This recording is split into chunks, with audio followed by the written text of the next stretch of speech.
So after months of focusing almost exclusively on John Boyega, Daisy Ridley, and Oscar Isaac, with a sprinkling of older Han Solo in there, it would seem that the Star Wars publicity team is finally ready to go to the dark side.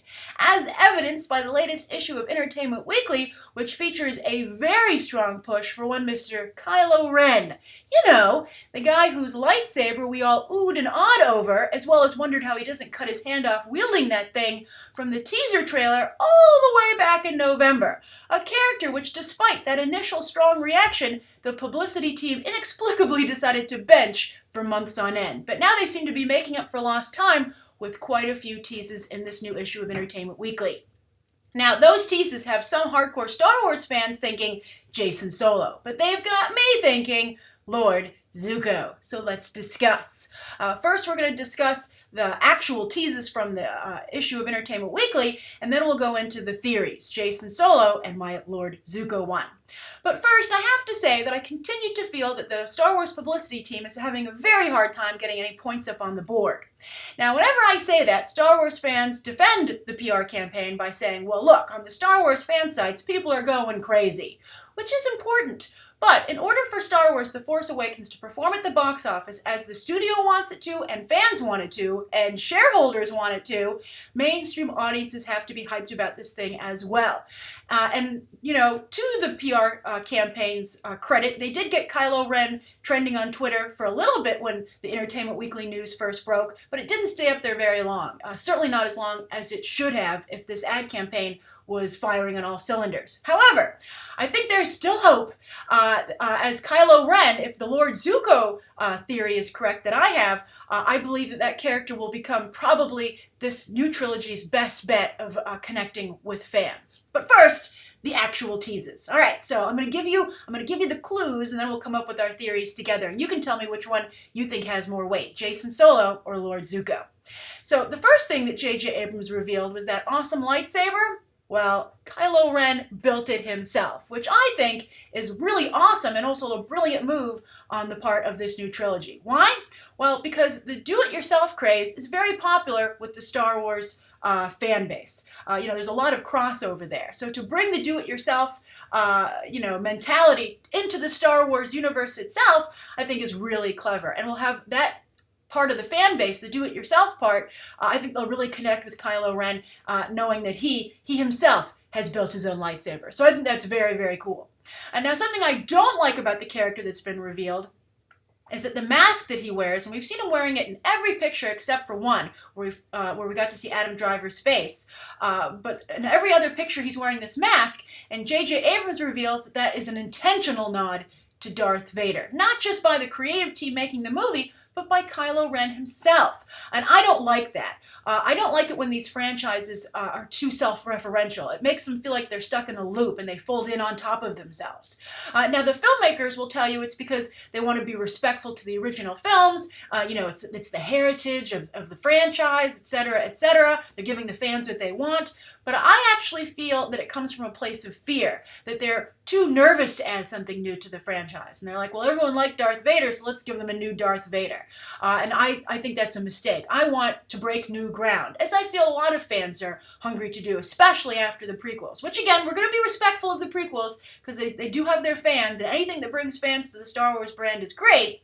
But at the same time, I think we've done enough of, folding in on top of ourselves again. I just like to see new stuff. That's why the build-it-your-own lightsaber, awesome, but the mask, not so cool. Although J.J. Abrams and also Entertainment Weekly's reporters are trying to make even that self-referential by saying, oh, since he built his own lightsaber, he's like Luke Skywalker, who was, blasting swamp rats or, on his property, on his farm. They're two poor kids, pulling themselves up by the bootstraps, but one goes to the Jedi Force and one goes to the dark side.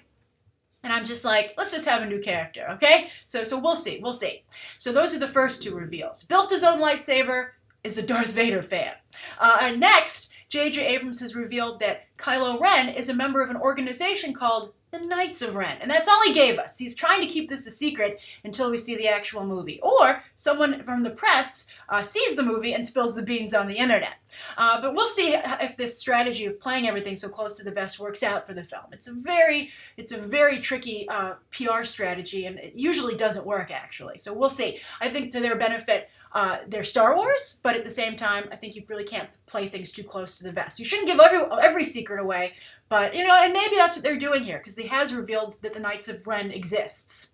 So anyway, the big thing about that J.J. Abrams has also revealed is that because Kylo Ren is a member of the Knights of Ren, that's not his birth name. So everyone's like, ooh, what's his birth name? Secret identity. And that has everyone thinking Han Solo and Princess Leia and their 3 children, one in particular, Jacen. So we'll get to that in a moment. But then the other 2 things that I want to touch on first are 2 things that J.J. Abrams and Lawrence Kasdan said about the character, the depiction of the character, the portrayal of the character. Now, J.J. Abrams said that Adam Driver, who again plays Kylo Ren, really poured himself into this role and took it very seriously because it's a very emotional role, he said. So that's very interesting. So he said he's not the typical mustache twirling villain. Although, I don't think Star Wars has ever been guilty of that, at least not the main films, although all due respect to the prequels. So I think that they're hinting at obviously a lot of depth there, and I think that's very interesting, and especially when you take into consideration Lawrence Kasdan's comment, and he says that I've written a bunch of Star Wars movies, and I'm very proud of the fact that this is something new to the franchise. So some people are thinking Jacen Solo, and then I have my own theory. So first, let's go into the Jacen Solo one because it comes from the Star Wars universe itself. So who's Jacen Solo?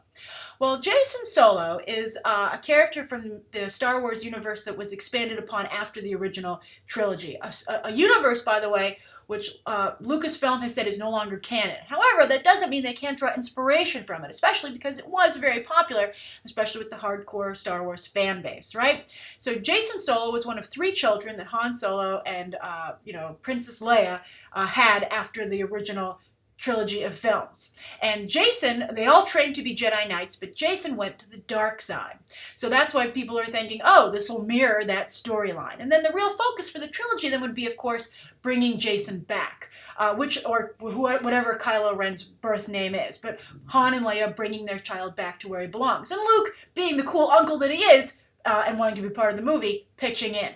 Now that would put a very strong focus on our original cast members from the trilogy, so you can see this new trilogy wanting to go in that direction, right? Han, Luke, and Leia, right? It's a great way to loop them in, save this kid, and the whole character arc, story arc for the 3 films will be saving the soul of Kylo Ren. But I think that's, again, very self-referential, not really breaking new ground. So this is what I'm thinking. When I heard Lawrence Kasdan's comments and J.J. Abrams' comments about a very emotional role with a lot of depth and something new, it made me feel that Kylo Ren would be an anti-hero, especially because they're so popular right now, right? Loki, everyone loves Loki. And so, and the Jacen Solo theory, by the way, could lend itself to this to some degree as well, but I want to take it even further to Lord Zuko territory. But anyway, Star Wars has always been pretty clear-cut as to who's a hero and who's a villain. I mean, sometimes you get kind of close to the dark side, like Luke was tempted. They tried to recruit him, and he wore all black for a while. He went through his rebellious stage, but still, I don't think there was. I think that especially when you look back on it, there was never any real danger of him going to the dark side, right? I mean, it was more like him just trying to come to terms with his father. Sorry, spoiler alert. If you don't know the Star Wars story by now, there's no helping you. But anyway, I just feel so up to this point, good and bad has been very clear-cut in the Star Wars universe. But creating a new character that walks the fine line in between good and bad not only plays into today's popular trend of the anti-hero, but is something, again, new for the franchise. And that's where the Lord Zuko theory comes in. Because you have a character, and this is from Avatar The Last Airbender, a fantastic series if you've never seen it. Go watch it. Do yourself a favor. It's available on Netflix, I believe, still. And also the follow-up series was very good, The Legend of Korra. But this Lord Zuko character is from the first 3 seasons of the show. There are tons of episodes. They're really fantastic. Played by Dev Patel in the movie, but the movie is quite inferior to the original material. But the storyline with Zuko, and you're going to start to see the similarities here is that at first he's hunting our heroes, but then he sees the error in his ways and that perhaps he realizes they are the heroes, and he joins forces with them. And then he becomes a very questionable character because our heroes aren't sure if he really has turned over a new leaf or if this is just part of a plan. And also, the character of Lord Zuko himself had to really decide, could he become a different person? Could he become a hero? It was a wonderful character arc. It became an incredibly popular character and a heartthrob character. Someone who became, I think, as popular to the fans of the franchise as Aang himself. So I think that it would be quite brilliant for J.J. Abrams to realize that and duplicate it over here. And when you think of the cast members of this movie, John Boyega, Daisy Ridley, and Oscar Isaac, and then you loop in Adam Driver's Kylo Ren, it does start to take on Avatar-type vibes. And also make you quite sad that they never made an adult live-action Avatar series. You know, we got that tease as to what the Avatar kids looked when they were like, in their prime, and then we never really got to see that in the Legend of Korra series. There was a couple of flashbacks, but we never got to see anyone in action, particularly Zuko. But very interesting character, and I think that would be a great way to go. And I think that character would be incredibly popular with fans, and also bring in new fans who want something of a Star Wars heartthrob, and it would be a good way to give almost like another Han Solo-y character to the franchise without ripping off Han Solo. And Adam Driver would be perfect at that. And when you think about Adam Driver and you think of Lord Zuko, you're like, man, that is Lord Zuko. What great casting. Last but not least, I just want to give a quick shout out to someone who looks like he's going to be 100% evil, and that's Donald Gleason, who they also released a photo of him and his, evil Empire getup. Apparently this is a faction of the original Empire, and, this guy's eager to prove himself. He's like that jerky guy in upper management who, wants to prove himself by making your life a living hell. But he looks very cool. I'm excited to see him in this role, and I think he's going to be your true villain. And that gives Kylo Ren a little bit of wiggle room to try and go into anti-hero status. But I also, again, I think it's interesting that, this franchise continues to reference Nazis, and also everything that George Lucas and Steven Spielberg did is very Nazi-centric. Also, of course, Indiana Jones, and that had literal Nazis in it. But I think that I would like to see Star Wars, again, break new ground, move into, metaphors or parallels to today's, society. And I think that's something you're going to see perhaps a little bit more with the spin-offs, particularly Rogue One. All right, so that's my thoughts on Kylo Ren. I'm very curious to hear what you think of it. Are you going to go the Jacen Solo route, or are you going to go the Lord Zuko route, or do you have a third alternate theory? And also, just what do you think of the teases? Did they get you more excited about the movie? Or do you think you still need to hear a little bit more? Or do you not need to hear anything because it is Star Wars? All right, leave your own thoughts down below, and you can check out some other episodes right now.